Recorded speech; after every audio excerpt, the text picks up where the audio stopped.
On the evening of November 23, 1953, a U.S. Air Force F-89 Scorpion interceptor took off from Kinross Air Force Base, Michigan. Its mission: to investigate an unidentified radar contact moving over Lake Superior near the U.S.-Canada border. In the cockpit were First Lieutenant Felix Moncla, the pilot, and Second Lieutenant Robert Wilson, the radar operator. Within minutes, they were locked onto their target, racing toward it at high speed. Moments later, their aircraft disappeared, without a trace. The radar operators at Kinross watched as the blip representing Moncla's jet closed in on the unknown object. Then, something inexplicable happened.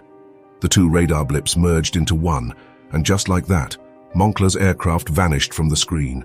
Controllers tried desperately to re-establish contact, but there was only silence.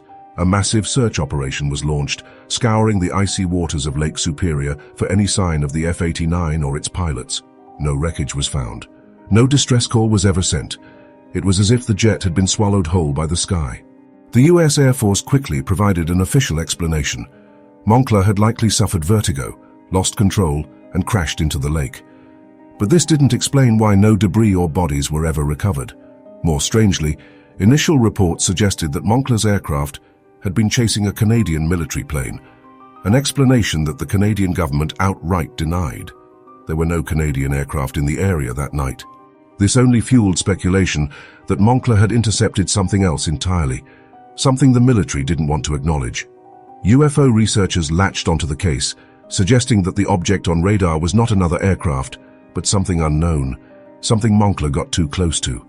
Some even speculated that the two radar blips merging meant that his jet had been taken, whether by accident or by design. Decades later, in 2006, a team of divers claimed to have discovered the wreckage of an F-89 at the bottom of Lake Superior. However, the location and details of the aircraft were never confirmed, and the mystery remains. Whether Moncla was the victim of a tragic accident, an encounter with an unknown craft, or something the government covered up, his disappearance remains one of the most chilling aviation mysteries of the 20th century. But while Moncla's case left behind only questions, some disappearances offer eerie clues.